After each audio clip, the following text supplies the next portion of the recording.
askSlim.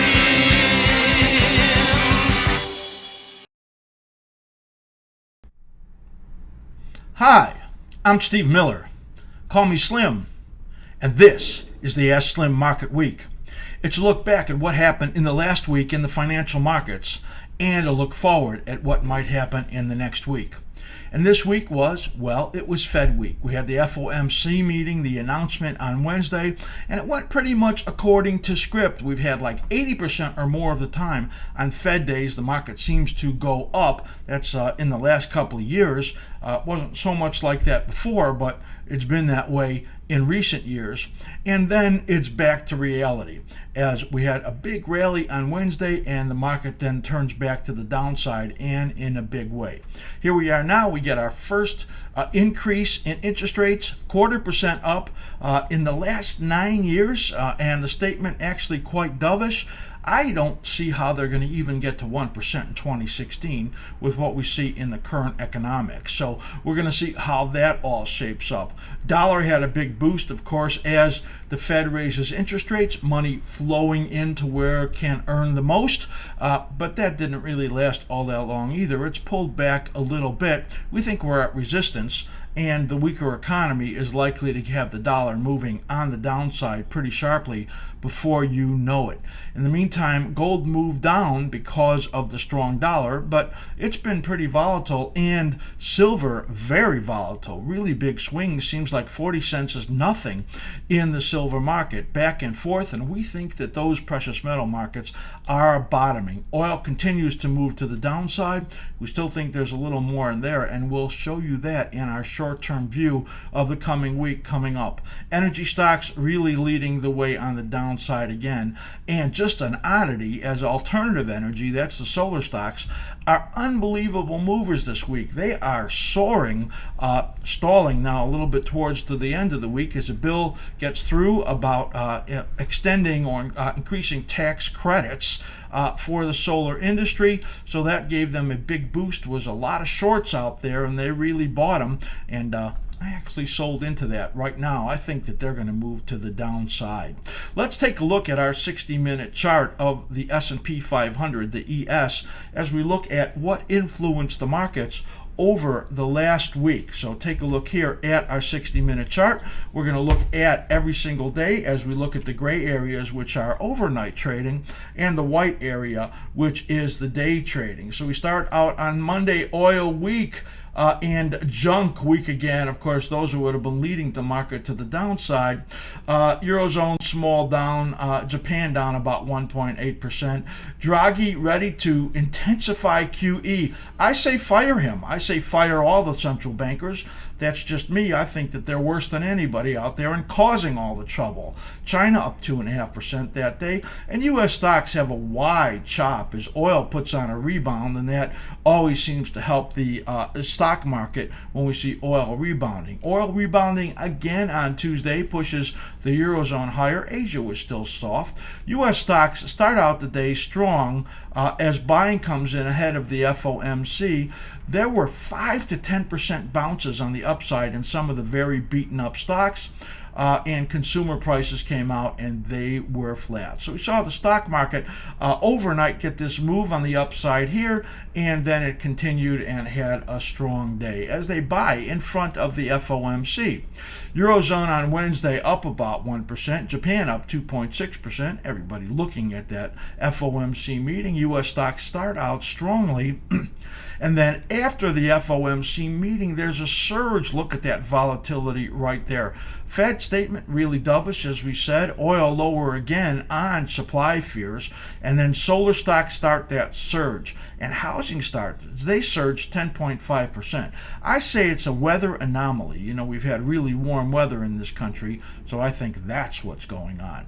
So it comes Thursday, and after this big Fed up move, well, the markets overnight, they try try to get an upside move, we have the CAC 40 in France up 2.2, DAX up 3.2%, Asia up, but the Philly Fed comes out down 9.5%.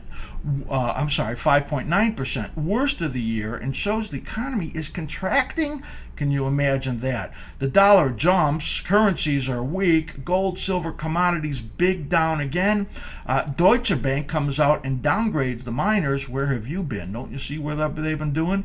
Metals, materials, they all go down way on the market, and stocks reverse big on the downside, heavy selling into the close on Thursday.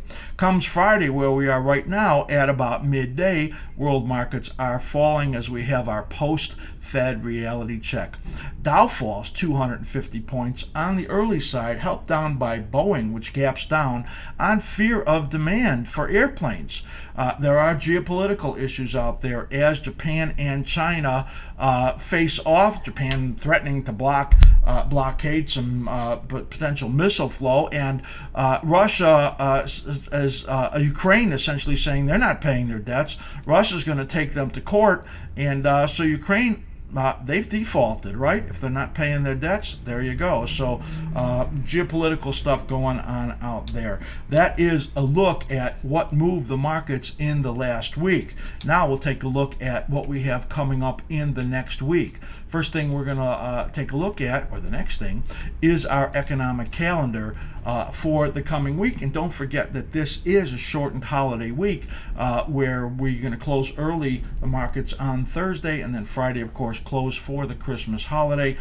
Take a look here at our economic earnings and economic calendar for the following week, and you'll see it's very light as we start out the week. Only earnings reports: ConAgra before the opening and Nike after the close. That's the one big one that I trade that's coming out, and there's not a lot coming out that's really market movers this week. Maybe consumer sentiment might do a little bit to move the markets.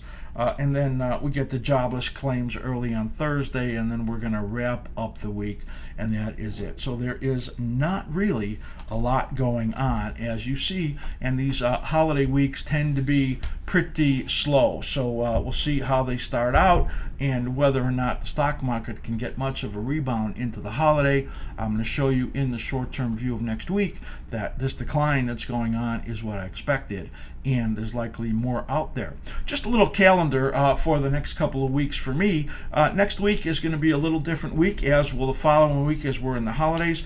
For members, Tuesday, regular video coming out. Wednesday will be our Future Speak, as always, for members. And Thursday will be market week instead of Friday because of the holidays. So it'll be a little shorter market week as we just try to look at what's going to go into the following holiday week. On the 2 weeks from now, on the New Year's, between Christmas and New Year's, we will have Wednesday Future Speak show, as we always do, for members. And then Thursday will be our market week, our year-end wrap-up, where we take a little accounting of what we said last year, and we look forward at our best and worst for the coming year. I like to do that every year, stick my neck out, that's what it is. And so I think you'll find all of that interesting. That wraps up the opening segment. We're going to be back in a moment with the best and worst of the week.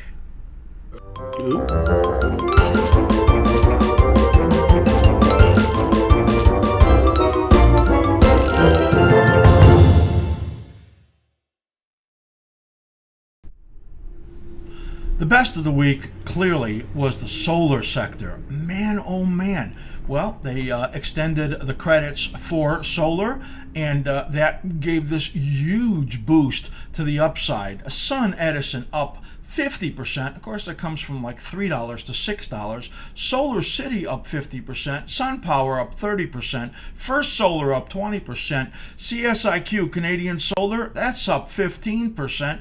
That's the laggard in that group, and the one I have liked the best.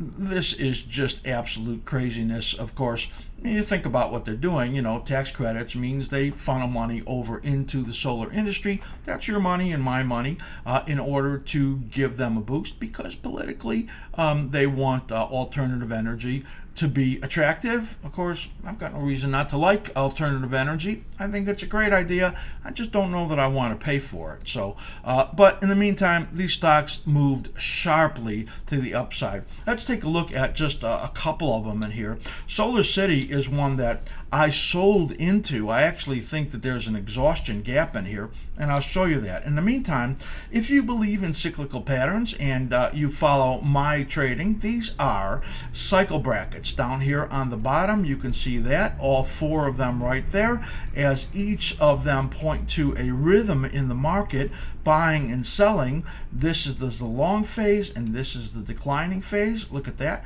And now watch the timing in here as each of these line up. The breakdown on the cycle right here brings the big selling, and then the rally right on time there as it flies on the upside. So timing wise, that was the right point for the rally. But the amount of this rally just in the last month, take it up from 28 to 56, 57, that is nutty. Take a look here at the daily chart, and you could see this is now the support area in there, and I think it's going to have a drop down into the back into the 40s. I think it's an exhaustion gap when you look at this right here. That is, you can see when there's high volume, it means you're close to the end of something. This was a big gap on the downside. Now, it took about a week and a half for that low to come into place. Now you have this big gap here on the upside, massive upside move, this doji right there, and that says to me this stock is exhausted on the upside, and that's why I have a short position on in Solar City. We can take a look here at First Solar, and you can see FSLR, another stock that has zoomed on the upside. And this was a double star shooting star right there. Said it probably go down, a big fake gap there, and then a big upside gap. But then you have right in here this what we call is a dark cloud cover, and again this is in line with the high volume upside gap, and I think these are going to be exhausted on the upside. I am not crazy about the solar stocks at this level, tax credits or not. Next thing we're going to look at is Pandora P. This one gets a boost on the upside on a favorable royalty decision. This one is up 15% on the week. Strong move. Our patterns are suggestive of the fact that it's been in a rally phase, but looking like it is going to have some trouble here in this rally. Now take a look here at our cycle patterns, and you will see that it also follows a nice rhythmic action. For those that are chart subscribers, they get this every single week. And when you see these two lines right over here, that's our anticipated low period, and you see that came right on time here. Here's your cycle patterns right in here. You can see as they move perfectly in timing, and then made the low here.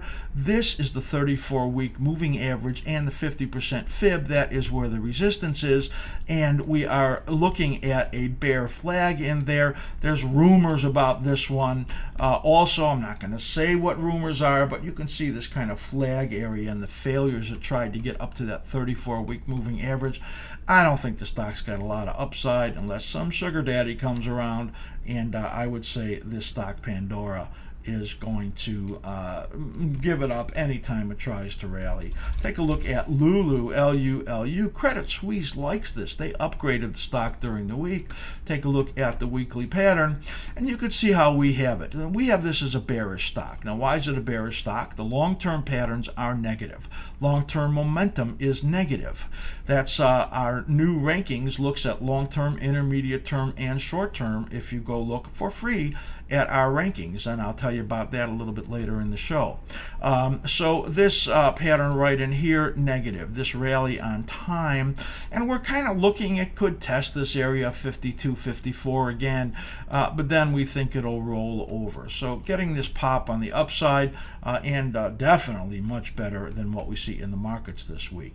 Whole Foods WFM up 8% on the week. Again, right on time as far as our expected low. Gets this pop. Here's resistance right over here, 35.36 on that 34-week moving average right there. And if you look in here, you're going to see a bullish pattern as it has this kind of saucery bottom right in here, breaks through the 89-day moving average, and now has this high tight type pattern right in here, like this rectangle. It's called a high tight rectangle. And this looks to me like, well, it might come down a little bit, maybe flag, do something like this. We'll see how it sets up. But anywhere around this 31.5, 32.5 area looks to me like a chance to buy it for one more pop on the upside in Whole Foods in there. So this is not a bad short-term pattern when you look at that. Other favorable mentions on the upside, BlackBerry 9% on the upside as they beat on earnings. I think the stock's headed back below $8. And Darden gets a pop to the upside, 8%. And I think around 64 is the resistance area, and the best we will see there in Darden. That's it for the best of the week. Coming up, the worst.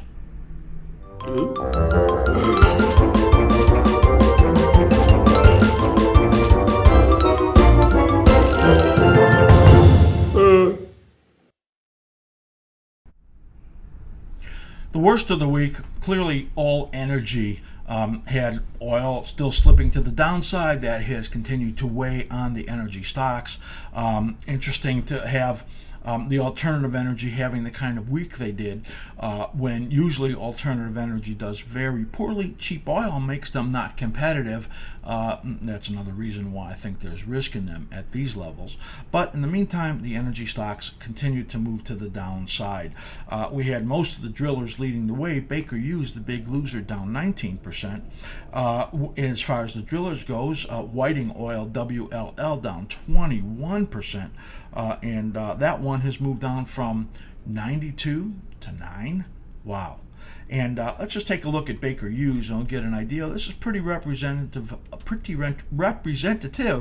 of what I think the rest of the group looks like, with just maybe a couple of weeks. We'll call it 2 to 3 left on the downside here. You can see the cyclical patterns in here, and that points to these two bars right there, which say there's a low due right in this period. So we're going to be looking for an upturn here, just if temporary, sometime out in the beginning of next year in this particular group. They all look pretty similar to this, and we will be looking for some bottoming coming in the next couple weeks in the drilling group. They can't get rid of all their rigs, can they? So you're going to get some, slowdown and decline in rig counts that will help the group. Take a look here at MRO in this category also, and you could see this. Anytime you see red zones, we believe that it is in declining phases. Yellow zones are in corrective phases, and you can see what happened in this red zone, and you can see it going on right here. This looks like about 4 more weeks or so of some downside in there. We'll see how that lines up with the rest of the group. So that is a look at just some of the energies, and pretty much all looking bad. The ones with the very high dividends, like Exxon, CVX, the major international oils, they're doing better, and they have better patterns because, well, money is flowing into them because of those dividends. So they're going to get some more support in there. If the market continues to fall, oil continues to fall, they won't be able to hold up that well. But that dividend overall in those stocks are going to give them some pretty good cushion. In the retail category, man, I have to look at these retail stocks. Let's take a look at JCPenney.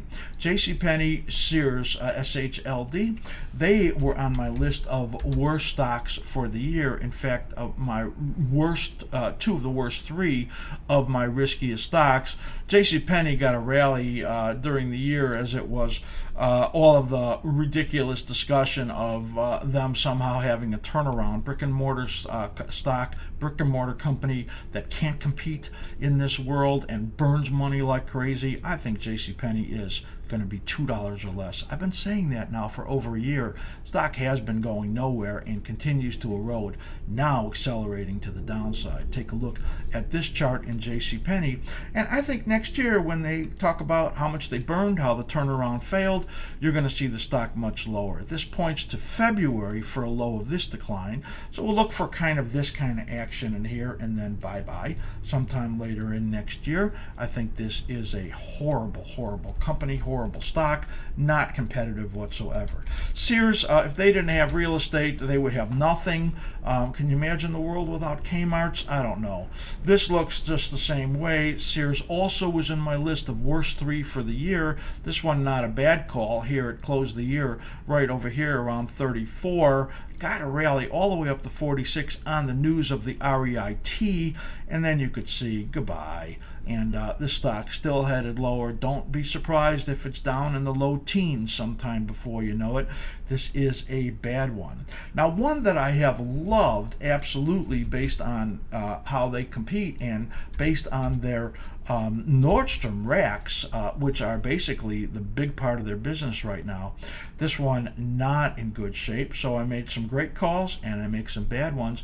This on my list of best for 2015. So much for good calls. The stock comes down here from 78 all the way down to 50. Ugh. And the pattern in here still not good. You can see it looks like this kind of stair step downward move still. So I think the stock will be better sometime later next year. But in the meantime, this points to trouble out through March. And of course, I believe that about the stock market too. So not a good pattern in a stock that I have loved. Yelp is a stock that I have loved to hate. And that moves to the downside in here, and it's been a bad one. It was on my list. All of these coming out right now that are interesting patterns were on my lists for the end of the year. We'll take a little recap on those at the last show of the year. And this one really in bad shape. You could see it rolling over. They talked this week. Somebody talked about Facebook competition in this industry and how that affects Yelp, and that could negatively affect them. And this is a stock that I think will be under continued pressure. Also, the stock, of course, down for the year right now pretty significantly from around 52, having cut itself in half. So some good ones and some not so good ones for sure. One other stock worth noting about in the worst of the week, Twitter moves 10% to the downside on weaker traffic. This one, I think, is still has a chance to attract some buyer out there. So I don't know anything. I just think that the stock with this kind of a huge number of subscribers that use it, and I haven't been a lover of Twitter overall since it came out, but I think now it's got down to a price where it could be attractive to somebody, and if not, we're going to keep rumors out there. So I still think buyers are going to keep coming into Twitter, even though it moved down 10% this week. That is the worst of this week, and we will be back in just a moment with your emails and tweets.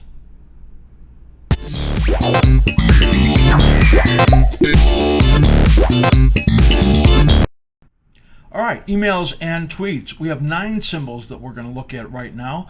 5 of them are in healthcare. A question from KC. He says, what's your opinion on the healthcare center? He says, the group caught my eye last week, primarily because it didn't get sold off any further with the rest of the market, as the market fell a week ago. And now some stocks in the group are showing a change in momentum. Do you think there's still room for selling left in this group? He says he likes UNH for a short side trade. And it looks like it has a weekly breakdown and overhead resistance based on the 34-week moving average. So there's somebody that really follows my stuff closely. Let's take a look at this group. Overall, I think the group is negative on the long term. Intermediate term, well, there's been some bounces, not all that strong actually, and early in some rising phases and some into some resistance, as you say, in UNH. But personally, I think that this is a weak group, and I think that the political dialogue is going to be really bad for healthcare overall, HMOs included. That's what we're going to look at right now. But drug stocks also, and biotech stocks, I think that we're going to get a lot of bad talk about them coming out, especially out of Hillary Clinton. So that group probably is going to have a lot of trouble in 2016. I think rallies will continue to fail. Let's take a look quickly at 5 of them in this group. First one you talked about was UNH, so we're going to start right there with UNH. First, always look at the weekly chart on the left, and the daily chart is on the right. This is my 2-chart grid. And before we go over to the weekly, take a peek right over here. You see that big shooting star right there on the daily, and that's in the resistance area that we had in there. So you can see that's really resisting the resistance area. Let's take a look here, though, at the weekly chart, and you will see that there is a rising phase. Now, when we talk about rising phases, when we have them colored like this, usually that's a green phase. These 2 timing spikes right there suggest that a low was due, and that low showed up right here, and then we got the rally, and it gets into the resistance zone. You can see what we expect is this rally in here to fail and then come to the downside again.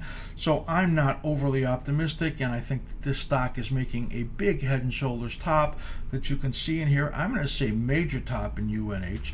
I'd be very surprised to see it move to a new high, and I would not be surprised at all to see it break down under the 108 area. So I'm with you on in UNH. I think that there is more downside in there. Let's take a look at the rest of the group while we're at it. Let's take a look at Signacorp CI.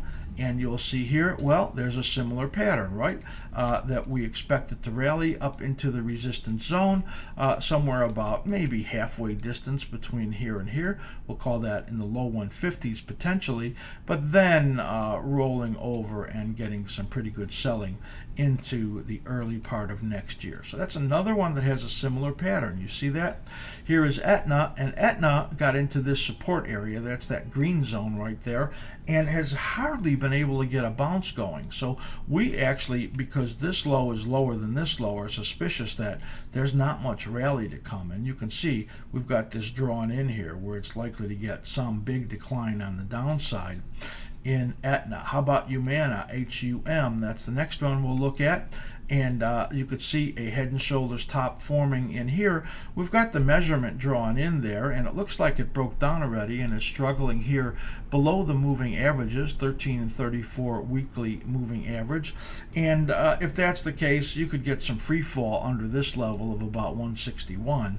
And here you could see left shoulder and a big head and a right shoulder, and the measurement way down here in the low 120s. So this stock we think has a lot of risk also. And Anthem is the last one. That's the old well point. This already looks to me like it has a breakdown. You can see the big patterns and the smaller patterns in here. So let's take a look at this low.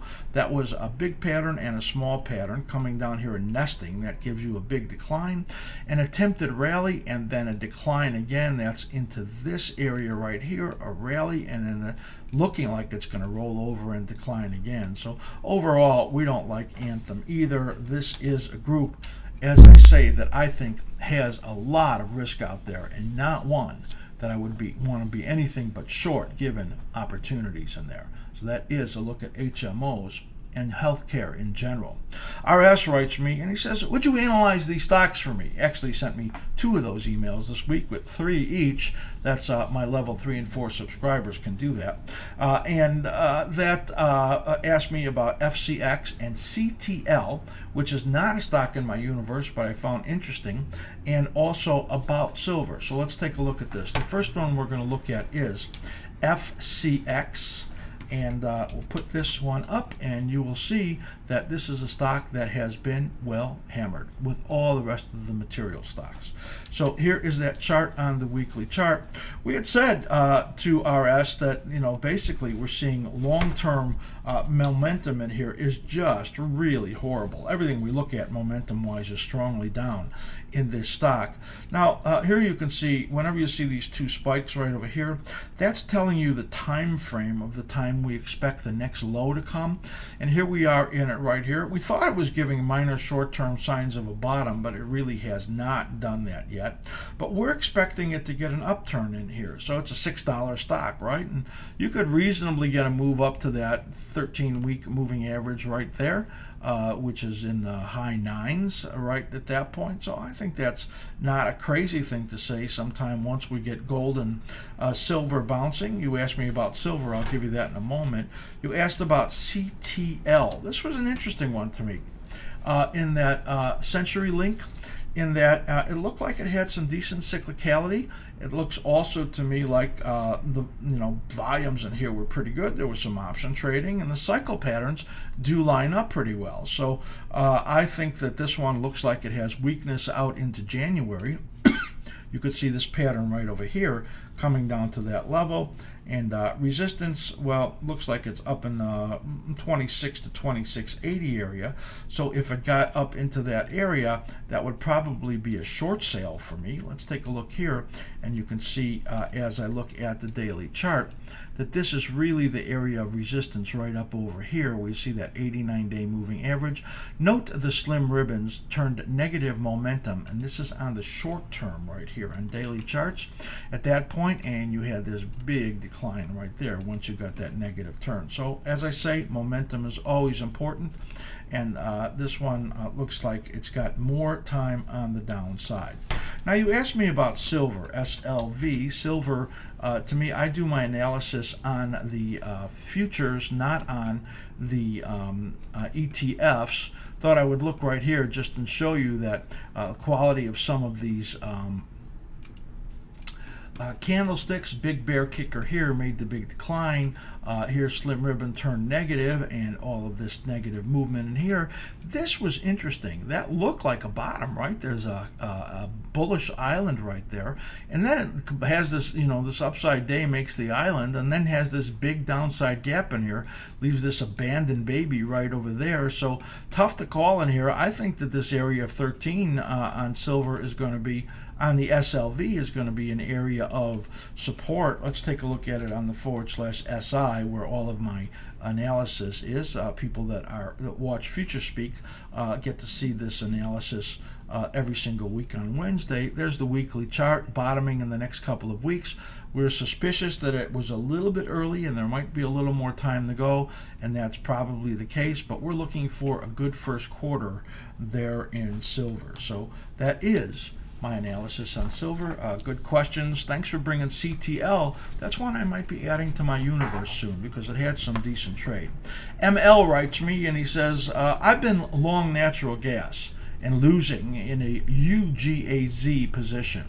What makes you think this will go up? He says that to me. The reason is because in Future Speak on last Wednesday, I talked about the fact that I thought natural gas was about to bottom, and besides buying it, I also nibbled on some UGAZ. I paid $131, and that's a leveraged ETF, and I don't usually do that, and my holdings are not very long in leveraged ETFs, not long in duration because they have a downward drag in them, but I know that ML said he's in UGAZ and he's been losing money, so I know it has been weak. Now it's showing some sign of stabilizing, but what I want to show you is the natural gas pattern. I'm doing a lot of things here that were in my Futures Speak last Wednesday, but I will show this to you right now. Here is the natural gas pattern, and we're going to actually blow this out to a 10-year weekly first and get these proper alignments and patterns. And there we go. So you could see in here there's a low due. Now I believe there's a capitulation going on right here in natural gas as it gets down to 173. We expected this decline, and we expect the bottom to come into place here, well, like any minute really. And maybe a bottom in oil will help, but natural gas sometimes does it on its own. This really warm weather that we're getting is not helping at all. Now take a look at the cycles in here, and I'll look at just this one right in here, and you can see that what was happening was that 3 cycles are pushing down. A small one and an intermediate one and a big one right there. That's pushing it down, but usually you get capitulations then, and then you get a quick reversal when you get into this rising zones. So that's why I am bullish in natural gas. I think that when I say bullish, I'm saying for the short term, and there's a trade coming in here. I could see it popping up to resistance in here around in the 190s, and that would get UGAZ moving pretty nice because it's a leveraged ETF, and that's one I think, again, for a very short term holding isn't bad. So yeah, I think natural gas is about to make a short-term bottom and then begin to move to the upside. I get a tweet from Green to Gold Group, like that name. He says, do you trade weekly options? And if so, what strategies? And he says he wants to sell some condors in the spiders or the SPX. Well, yeah, I do trade weeklies like all the time. I do several strategies in there. I might just buy them or sell them depending on the market condition. Also, I do a lot of verticals in there, and I do diagonals. Now, one trade I like to do is that I will buy some outside put or call, and then in the weeklies I'll sell some vertical to take some of my cost out of the call that I bought, some out of the money vertical. So sometimes I do it that way. You want to do a condor, sell a condor, which is 2 verticals, selling a put vertical and a call vertical credit spread, because you want to do that for the purpose of option decay.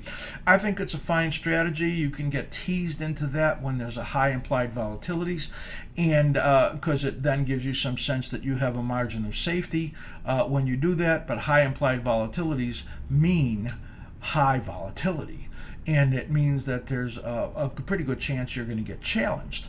And because like we've had just the last this week, couple days, a big move up into the Fed after the Fed announcement, the big decline on Thursday.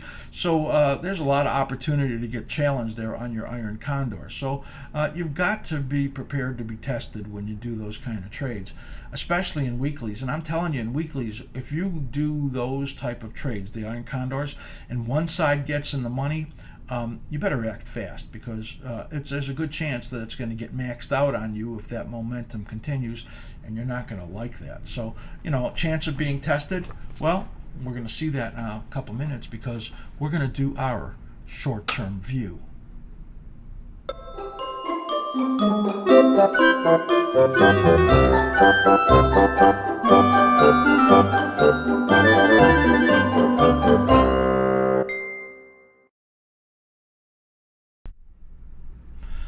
Before we get into the short-term view, just a little invitation from me. We have a new product offering coming. Be part of our trial. No cost, no sign up at all. All you have to do is go in and benefit from our work and give us some feedback. Go to the askSlim.com website, and then at the top of the page you will see resources.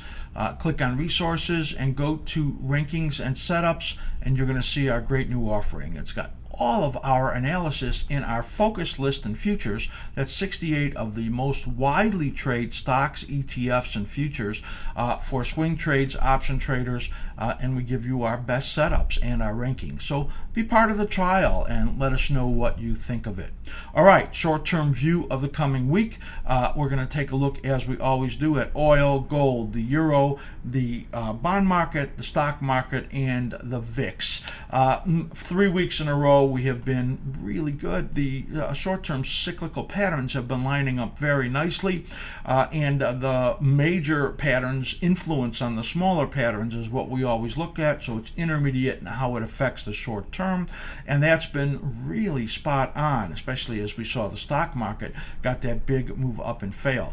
We were better than 75-80% this week. We're going to give us that and be a little conservative, as we didn't really call that big move up. We were doubtful hopeful of that on the Fed move, but then it came down and failed. So we're only going to give us half credit on that one. Gold market we thought would break out of its little range. We said it would be in a range and then start to break out. Well, it stayed in that flag that it's trading in and didn't quite break out yet. So we only really get half credit for that one. Also, light crude, the bond market, the euro market, I mean, spot on those. So it's been 3 weeks in a row that we were really good.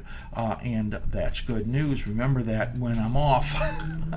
All right, so let's take a look at what we think is going to happen in the next week. Light crude, we were looking for that market to get a little bit of a V-shaped trade and then fail. That's really what we got. And here is that light crude chart. And you can see here that what we ended up with was this downside move. See that 8? We're back in our nice little 8-day patterns right in there. And right now we're 5 days off of that low. So we see another 2-3 days coming on the downside in here and then turning up.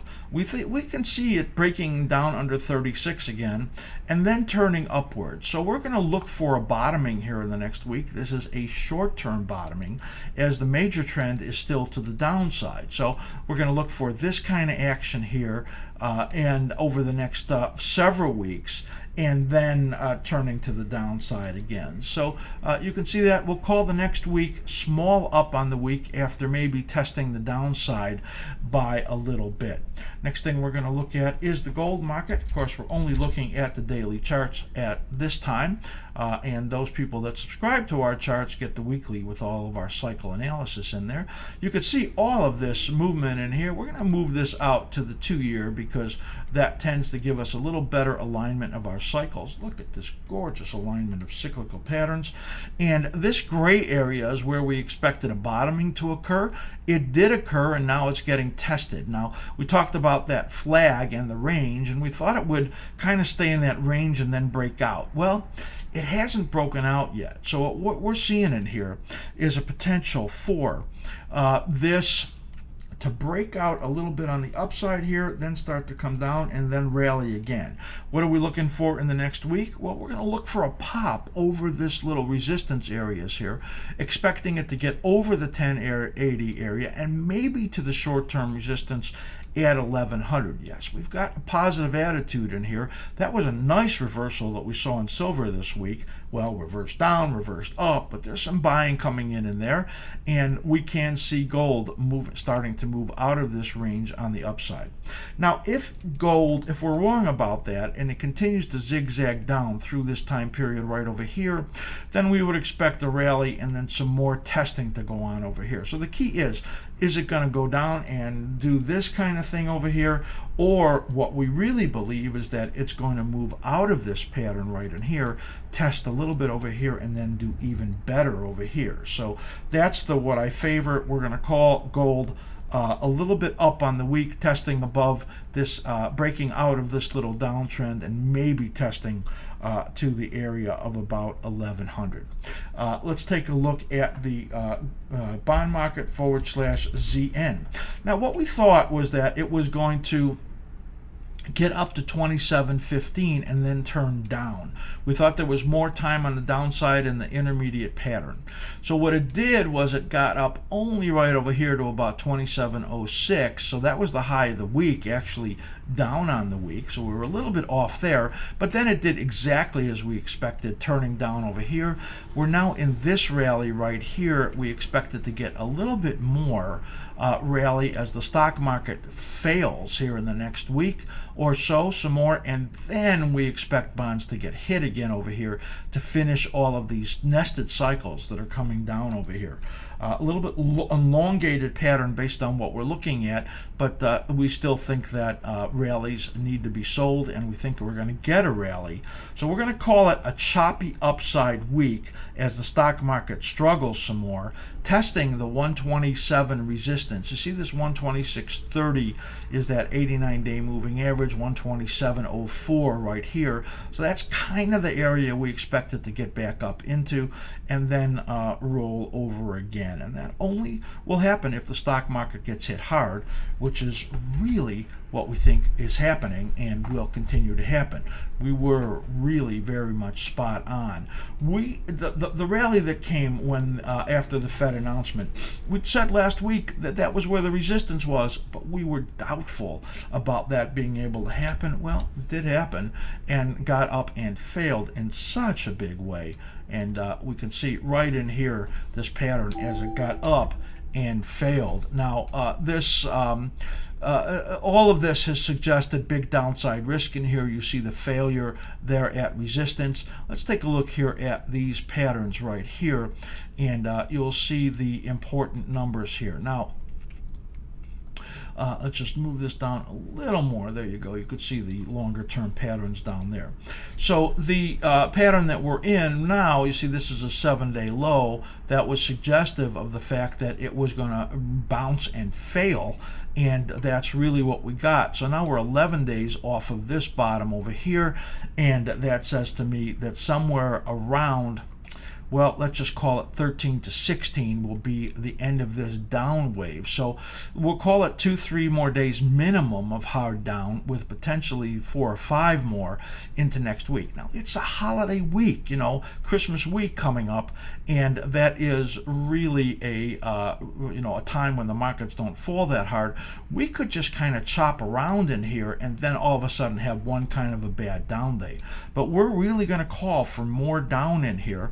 And the best case I can make on the short term is testing this area around 1990, just underneath where that low was. I really think this intermediate 618 here and long-term 618 here in the 1960 to 1942 area is where the risk is that it can fall to. So we're looking for either the decline in this coming week or some choppy downside action and the decline continuing into the next week because of the holiday.